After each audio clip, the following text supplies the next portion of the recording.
To Community with Closers. I'm your host, Pat Clark, and this is where closers are born. Get ready for high-energy stories, game-changing strategies, and the relentless pursuit of success. In each episode, we dissect the art of sealing the deal, celebrate triumphs, and explore the grit that defines salesmanship.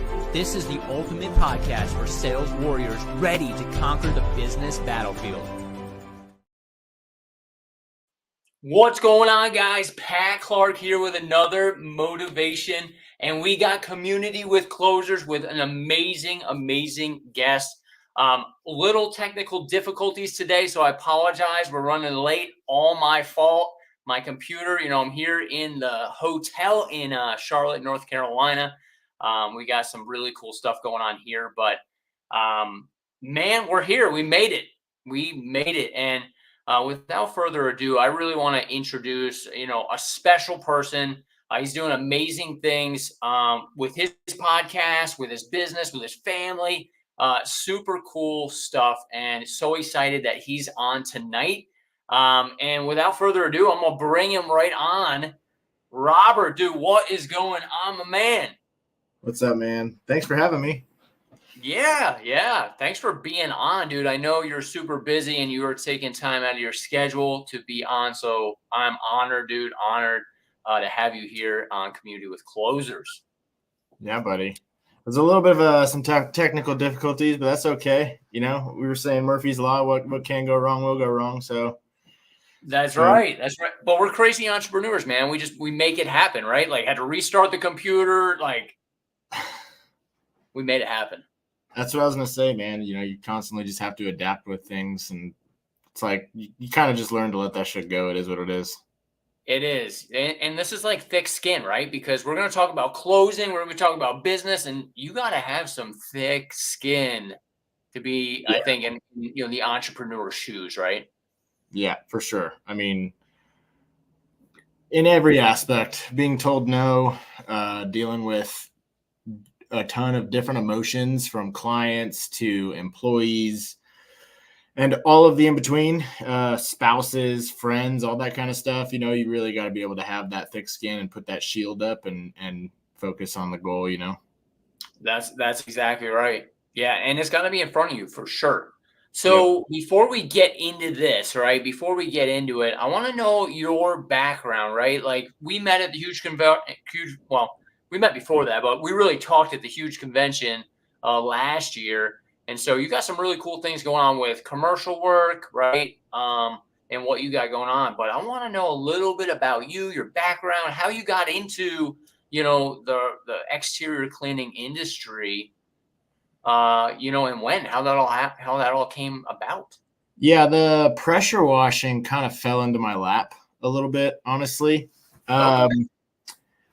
But when I was 21 years old, I was working as a service advisor at a Ford dealership, and November 8th of 2014, my dad passed away while I was at work. It was a Saturday, and so obviously, I didn't even tell anybody. I just left work. I rushed home, came home. House is full of paramedics, firefighters, all that stuff.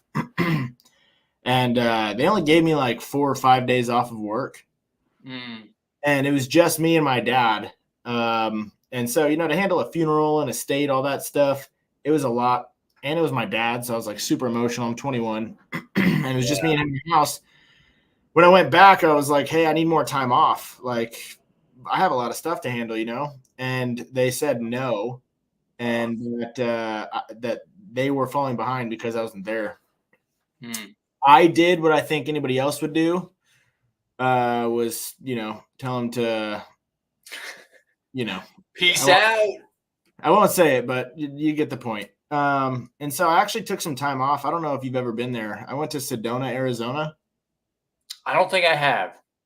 So I went to Sedona, Arizona to try and kind of figure out what I wanted to do. And I wanted to open up my own business, but I didn't know what I wanted to open. I was going to open up a bar or a restaurant or something, but I actually tried to open up like a Buffalo Wild Wings or a Capriotti's, but you had to have like $1 million liquid, and I just didn't have it. A buddy of mine said, hey, you should start a carpet cleaning business. I work for this guy doing carpet cleaning, and he makes pretty decent money doing it. I laughed at him and said, absolutely not. I will never do that. It's disgusting. About a month later, I called him back and said, hey, man, can I buy one of your boss's trucks? I just have to do something. Yes. And so I ended up spending like 10 or 15 grand with my ex at the time, and we bought a box truck, no air conditioning, with a truck mount unit inside of it, and just started cleaning carpet for like friends and family. She had some money. I had a little bit of money from different things. And basically I had hired that friend to come and teach me how to clean carpet, because I had no idea what I was doing at all. Didn't know anything about business. Didn't know anything about carpet cleaning. So I just started. Yes. And basically we ran our bank accounts completely dry. I had a choice to either let him go or close the business. Either way, he wasn't going to be working with me. So I let him go, and I just started knocking doors. My thought process was to knock on property management doors. Okay. Because they manage a lot of homes, right? I figured one person can give me a lot of work, and it did work for me really well. You know, I got to the point where I was making $1,000 a day, just me working. And I was like, fuck, I made it, you know? Yeah. Well, that slowed down tremendously. I couldn't pay my bills. I was borrowing money to pay rent. We had a kid on the way. I went to the first property management company that hired me and said, hey, is there anything else that you can do, or any other work that you have? I can't pay my rent. Like I need to pay my bills. Yeah. One thing as a man, your ego, that was really hard to do, to walk into your client and just say like, dude, I can't even feed my family. Like, is there anything I can do? Yeah. Right place, right time. They had a handyman job that they needed done. It was like $2,200, and that would have covered my bills for that month. So I literally took the work order. I went straight to the house. I worked through the entire night, handled the work, and they paid me. And I was like, oh man, you know, maybe I got something here. So I started doing carpet cleaning on these property management houses. And then right after that, we were doing handyman services, or what I used to call rent readies. So we would go in and do everything to get the property ready to rent again. So we would do painting, drywall, flooring, like minor framing, literally everything. That blew up, like way bigger than I had expected. I had like 10 or 15 trucks on the road. I had a bunch of employees. Yeah, it was crazy. In the middle of all of that going on, a friend of mine called me and he said, hey, we just fired our pressure washing contractor. Do you want the contract? And it was for, at that time, 6 gas stations. Okay. I didn't know what I was doing with pressure washing either, but I said yes. I went and rented a pressure washer for that first month, kind of figured it out a little bit. And then we sold our travel trailer. I went and spent $13,000 on a Landa, a pressure washer. I still have that unit to this day too. Started pressure washing these gas stations, but the construction stuff really blew up. We were doing commercial tenant improvements. We were remodeling bathrooms. Okay. I mean, it was a lot. We had only gotten like an extra 1 or 2 properties for pressure washing since from 2015 to 2022. I never focused on it because we were doing so much construction stuff. I still had carpet cleaning going on. I was spread very thin with all my employees. I was trying to manage everything. It was too much. Yeah. I didn't know how to manage that, which is embarrassing to say, but we were losing $20,000 a month and I had no idea. Dang. Because there was so much money coming in, but there was so much money going out. Yeah. All of the time. I just wasn't paying attention to my numbers. Yeah. And but there was always money in the bank. But it's because it was constantly coming in and going out. Does that make sense? Oh yeah.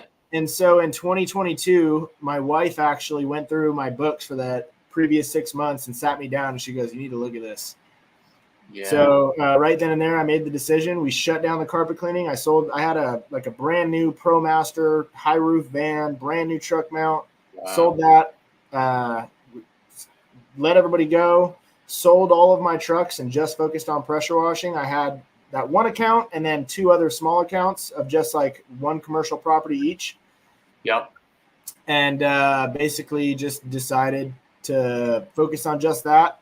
I figured I could live off that. And that was not the beginning of 2022. I don't remember the exact month, but since then, now we do just over 100 properties a month. Nice. So from 8 properties a month to over 100 properties a month. Wow. In about 2 years.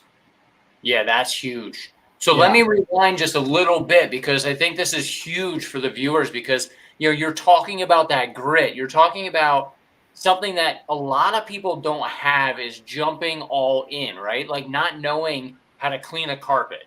And I think this is big because there's some entrepreneurs are like, it's got to be perfect before I go to the next step, right? And that's the slower growth. That's the, well, I don't really kind of get there sometimes, right? Because it's not perfect. It's not that.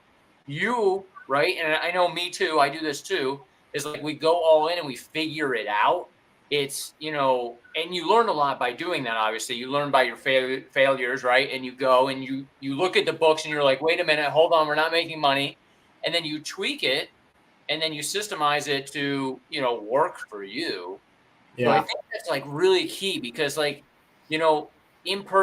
Latimer says it, right? Imperfect action is better than no action at all. Like, let's keep pushing, because that's an opportunity that you might miss, right? You might have passed that by because it wasn't perfect. The business is like going down. You would have looked, at the numbers, you would have analyzed it, and then you would have get analysis paralysis and said, no, I'm out. Whereas that turned into your sole thing, right? Because simplicity scales. So I want to take it back a little bit here and tell me that time frame, right? So like you're doing all these things. So you're, doing 20% here, 20% there, 20% here, and you're just managing the influx, right, of coming in, just getting the work done. Whereas hire the people, but then all the money's going out on the back end. What was the period of time in that? I mean, honestly, it's really from 2015 to 2022. I mean, it was a long process, because it was that slow growth. Mm-hmm. I didn't know anything about systems or correct delegation between people. It was just, I had somebody working in my office managing all the invoices and emails and answering phones. Everything else was on me that didn't involve the actual manual labor, right? So like sales, bidding, managing the guys, managing the equipment, managing the trucks, doing all of this stuff. And it was just way too much, man. But the thing that you said of like, analysis paralysis, you're 1,000% right. I don't know who says it, but it's not a failure. It's a lesson, and it's like, even now it's hard for me to say that stuff of like, I was losing $20,000 a month, because I think a lot of times we want to have this image of like, yeah, we're doing so well, we're doing great. And the truth is I was struggling a lot, but I didn't have a plan B. I didn't have another choice, Yeah. Yeah. Your back's up against the wall, man. You're swinging. Yeah. Yeah. And, the opportunity thing that you said, opportunities will pass you by. To me, it's like that red car theory, like you have a Corvette, don't you? I do. Don't you see them everywhere? Yeah. Dude, I don't see Corvettes anywhere. Yeah. I see the truck that I drive. So it's like what you're paying attention to is what you're going to see, Okay. And I couldn't pay attention to anything besides how am I going to feed my kid? Yeah. No, that's huge. And I've been there, man. I've been there, and you're in the weeds. Like you're just getting through, to put food on the table and whatever it takes. Right. Yep. And that's where I think, and it probably happened for you. I know it happened for me. That's when you got a coach, right? And they're from the outside looking into your business, and there's not that emotion, right, with team members. And you're like, I can't let him go because he's got this or that. You know what I mean? They're looking at it at a different perspective.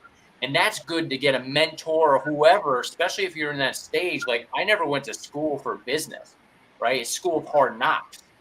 And then you get a coach, and then you're like, oh, okay. You're looking at the numbers. You're looking at the, and it's brute force too. You're putting systems in place to hopefully take the load off of you to put that person in place so that you can grow.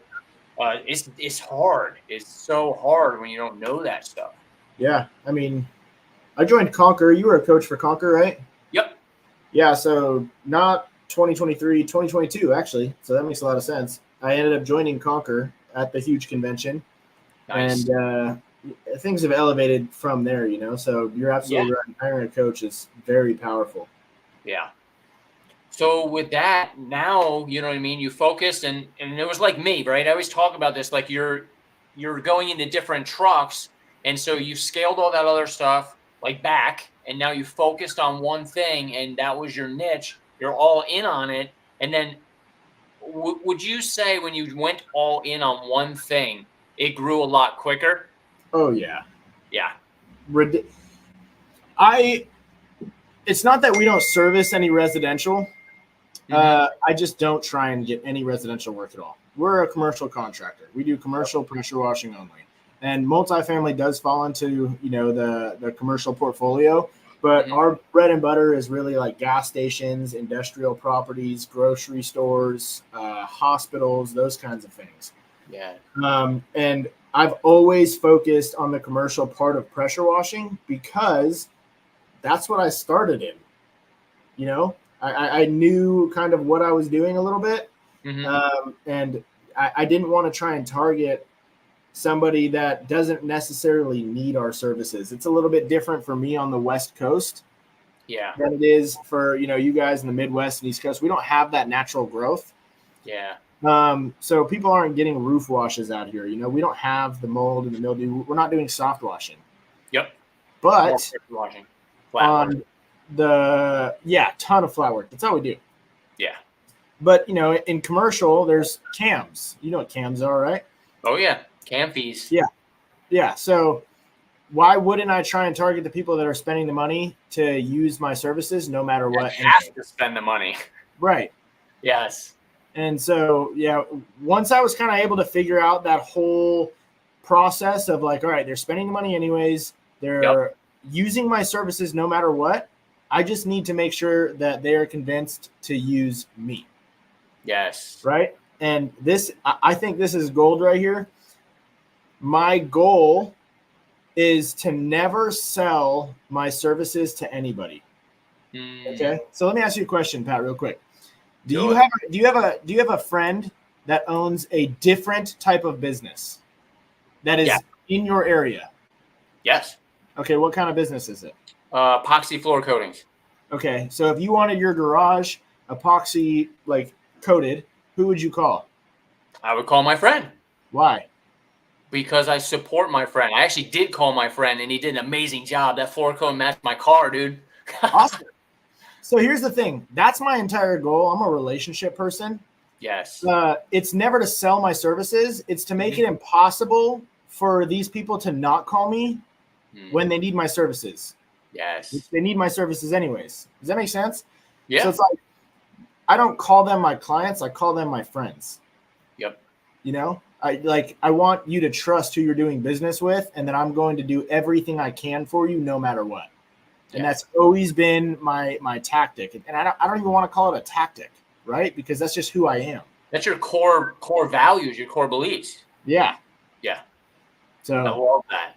I hope I answered your question. No, you spot on, dude, because that's what I wanted to roll into, right? Because, you know, residential is great. And, you know, we got some people that are just doing residential. We got people that are doing residential commercial, right? Like, that's great.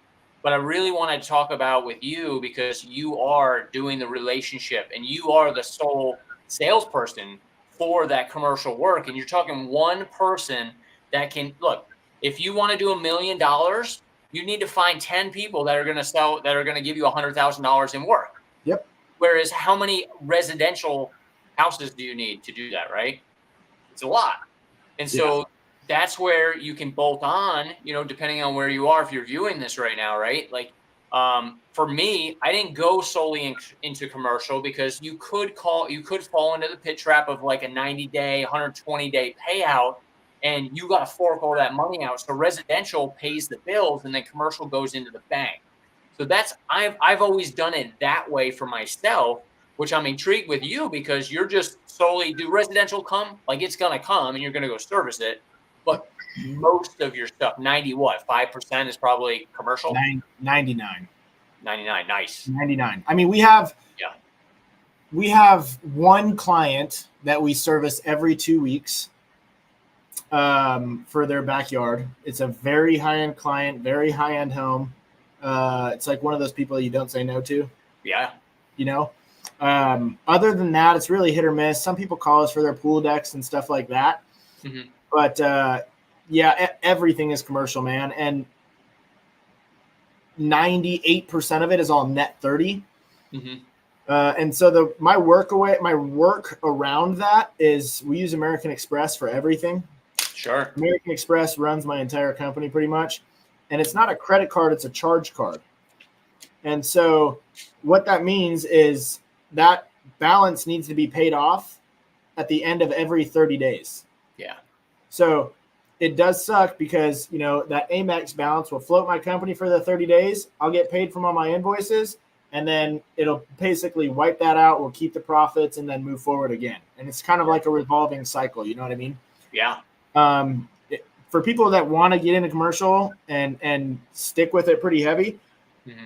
I do recommend that you have some money in the bank, because there's a lot of times where you're not going to get paid for that 30, 45, 60 days. And sometimes it does get tough. Yeah.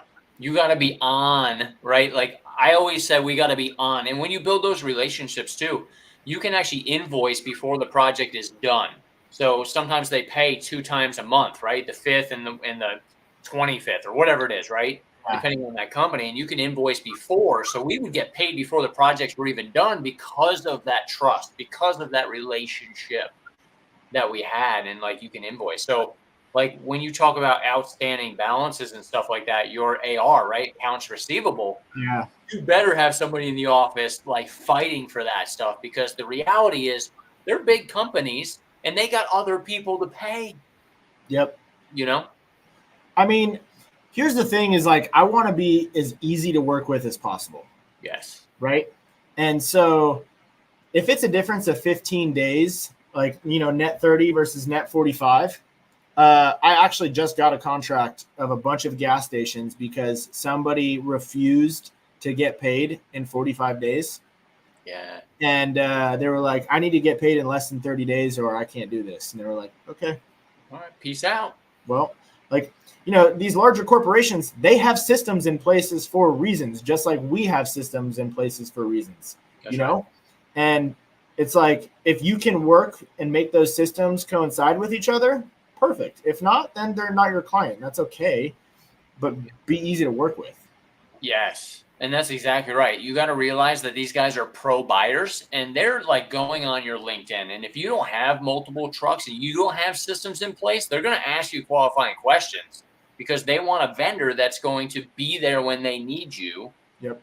And if you can't make that, you got to remember these guys, it's not their money sometimes, right? It's the manager, it's the owner's money, especially with like, cam fees. You got a property management company, whatever it may be, at that strip mall. And so you gotta be easy to work with. I love that. So I want to jump into too, if you're getting into commercial, where would you start? Like this day and age, we got Google, we can, drive down the road, you know what I mean? Like literally without you leaving your office. What are some sales tactics? And don't give away all the things, you know what I mean? Because we got to keep them coming back every week. Yeah. So, what would your advice be there? Personally, I would start in 2 different areas. I would start in door-to-door for commercial property management companies. Yeah. And walking in and simply just asking to get on their vendor list and trying to figure out a way to build that relationship with those people. Yep. There's a bunch of different associations that you can join. BOMA, IRUM. There's a bunch of different ones out here that might not be out there. But they're probably out there, just named a little bit differently. There's facility management associations, there's restaurant associations, there's property management associations. If you join that and you're an extrovert like me and you can get out there and just start talking to people, you'll probably do pretty well in those associations. So for me, step 1 would probably be going door to door to commercial property management companies and offering free demos and saying, hey, this is who I am. I would love to just kind of showcase my work for you. Do you have a property that, you're needing pressure washed? Can I come out and just do a small area for free and show you my quality of work? I'm an up and coming company. I would love to partner with you. I love what you guys are doing. I'm just looking for an opportunity. They're just people. Just talk to them. That's exactly right. They're human. Yeah. The next thing is something that you actually mentioned is LinkedIn. Mm-hmm. That platform single-handedly changed my life. Really? Oh yeah. 1,000%. That platform literally changed my life. Nice. And I've presented on how to use it on stage, and I'm a facilitator or a coach inside Warplan, and I try and teach my guys as much as I can to how to use LinkedIn, how to do your outreach, how to build your profile, and do all those things. There's an art to it. There really is. 100%. But the tool is so powerful, man. I mean, it's Facebook for business. Everybody that you want to do business with is on LinkedIn. Yep. In the commercial world. Oh yeah. So why not go where they are, And it's amazing because one guy works here, right? Or he moves. Property manager, goes to a different job, right? LinkedIn, and then guess who their friends are? Yep. That's the other thing is if you can get your clients now to repost your stuff on LinkedIn, mm-hmm. is super powerful. And for example, like if a facility manager reposts your stuff, chances are they're probably connected with a lot of other facility managers in the area, Right. So that's a super powerful way to go about that stuff. Yes. All right, so we're getting close on time, right? So I always value everybody's time. We want to make this, 30 to 40 minutes. That way, if they're on their way to work, they're working out, they can hang out with us here at Community with Closers. So with that being said, I want to ask you, so I know for me, when I started getting into commercial work, there was two huge nuggets that I did was taking like a lot of pictures, before and after pictures of the job, and then giving it to the property manager, the regional manager, and they would spread it amongst themselves. And then we got multiple properties by doing that. So what are some tips or tricks that somebody can do? They're in the commercial space right now. They're not getting traction. They got a couple properties here and there. What's something that they can do, with that property, like a demo or something like that they can kind of scale? Well, with a property management company, you mean? Yeah. I would do a lunch and learn. Yes. So lunch and learns are really awesome. You go into a property management's office, you cater food to their office, and you do a presentation in front of all of the managers while they're eating the delicious food that you ate or you provided for them. But it gives you that one-on-one time with them. I mean, it's an entire room of property managers and just you. So it's super uncomfortable if you don't have the speaking experience. But every single time I have done one, I have gotten $10, $50, $100,000 worth of RFPs, Yes. So if you're looking to grow, but I mean, dude, really it all just boils down to relationships. Yep. Everything in business boils down to relationships, right? Like this podcast right now is even going on because some kind of relationship. I go golfing every weekend with my clients. I love doing that. That's an amazing relationship. And it's amazing. It's an amazing contract. So be yourself, talk to people, go talk to those clients that you have and try and learn who they are. If you walk in their office, look at the things that are in their office. They're probably going to have some pictures of their kids, or maybe they have like a Boston Red Sox baseball bat or something. Try and be able to relate to them and make it about them, not you. Yes, that's exactly right. I love that, man. That's huge. So, lunch and learns, man. Do you guys do a lot of lunch and learns or no? We do. Yep. Yeah. Love me some lunch and learns, dude, because that's where it's at. These guys don't want to do that job, or they don't know how to clean some of the things. And if you become the expert, we literally have new construction clients, like you name it, right? They're like, yeah, call Pat the roof cleaner. I'm like, dude, I don't care what you call me, just call me. And you build that relationship that you are the expert, and they might. Like I always tell them, like if it's out of state or something, call a local company, right? Do the cleaning. Call us for the deep cleaning, the big money, right? And then we'll come in as the expert and keep that thing clean, and you can have somebody else maintain it. I don't care. Right. So it's building that. those national accounts are a little tricky. I'm still working on that one with. Okay. Yes. They take and- a long time. That's another big thing, right? Years. Yep. That's what I was going to say. You know, like we finally just last night serviced a contract that took us 10 months to close the contract, sign the contract, and then schedule. There was a bunch of different like addendums in the contract that we had to change, and different things were happening. And so the other thing about commercial is like, don't expect it to just happen right now. You know what I mean? Things take time. Mm-hmm. Build like and trust relationship by having a conversation. Exactly. That's it. And keep in touch, man. Like you said, I'm every holiday, you know, I'm hitting up my friends, like you said, like property managers, regional managers. I'm like, hey man, just thinking of you this holiday. Have a blessed weekend, you know? And they know my kids, they know my family, right? It's really cool to have that relationship with those people, because again, if they go to a different job, which happens pretty regularly, right? They'll go to a different company or whatever it may be. Yeah. These people, we've been with them for 16, 17 years, and they'll go to another one. Well, guess what? We just picked up another one. So we have like 9 or 10 regional managers that companies with regional managers that give us a lot of work every year. And not only that, I call them every year and I say, hey, how did we do last year? And how can we do better next year? Because we're only human. Right. And they'll tell you.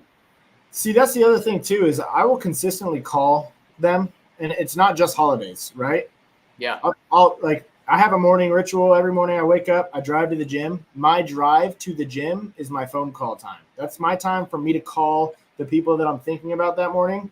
So I'll call them and just be like, hey man, I was just thinking about you this morning. Just wanted to check in and see how you're doing. Nice. It goes so far. Just the fact of you showing that you're thinking about them as a person, you know? Mm-hmm. So you're absolutely right. You know, staying in contact with those people, man, it's just relationship building, you know? It is. It's really all it is. So yep. Being top of mind and being there. Yeah. I love it, man. I love it. All right. So I'm going to end it on that, because there's some gold nuggets that you guys will keep chewing on, right? Like, people who are watching this, like, where do I get started? Like you said, knock on doors, get out there. There's so many opportunities where you're at. Look, everybody you meet needs your service. They need a friend, you know what I mean? Especially this time and day and age, you know what I mean? Reach out, create that energy, create that emotion, and build friendships and relationships within your area. Yeah. Love it, dude. Robert, you dropped some fire, man. Tell us what's next, dude. Like, you got a lot going on, so kind of tell us what's next for you, or what you got. I do got a lot going on, man. So I actually am, I want to say exiting, but it's not exiting. It's more dissolving a company right now. Oh, okay. Dude, things get hard sometimes. The company was profitable. It was making a lot of money. And that's okay. Things just happen sometimes. So I'm actually in process of dissolving a company right now. We added holiday lights. We're hitting holiday lights super hard this year. Nice. Just a little bit differently. Last year, I wanted to really target residential. This year, we're targeting HOAs really hard. Because out here, it's entire neighborhoods. It's not just entrances. Smart. So we're doing that. And then I'm really enjoying the whole coaching thing, man. Being able to help people is really awesome. I just remember me being, you know, doing just the carpet cleaning thing and looking for answers and just wishing I had myself now back then. Yep. So that's really it, man. I don't want to add too much more on my plate. I just want to scale my company, you know, 10, 15 million and just enjoy life with my kids and my family and be out on the lake. And I seen it, man. I saw it. You were out there, and that's what it's all about at the end of the day. You know what I mean? Like, that's why we work so hard. So you got to enjoy it, dude. And I love your passion. Love what you got going on. If I can ever do anything for you, you know I got your back. Yeah, man. So appreciate you, dude, for being on. Exciting stuff. More to come for you. And what's your podcast? Where can people reach out to you? Oh, yeah. It's the Bad Beat podcast.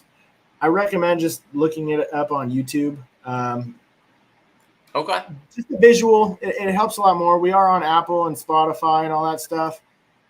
But the visuals are a lot better if you go look on YouTube. I spend a lot of money to, I built like a really badass studio, and it's a whole production thing. I have an awesome videographer. He's like the best dude in the world.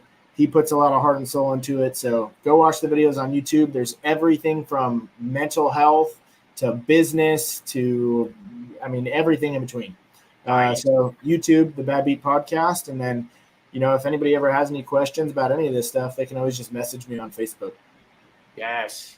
Love it, man. So if you are looking for a mentor, a coach, Robert is your guy. Yeah, he's got a huge passion, huge heart for helping, like talking to your past self, you know what I mean? All the lessons, right? We don't call anything failures, right? You pay the money to win. And that's the thing, making everybody better every day is what it's all about. So yes, sir. Dude, thanks for being on, Robert. Appreciate you, man. And we'll definitely have you back on Community with Closers. So appreciate you, dude. Everybody, have an amazing, amazing night. You still got 2 more days to crush it this week. So make it happen. Let's go ya. Thanks, Pat. You got it, bro. See ya. Talk soon.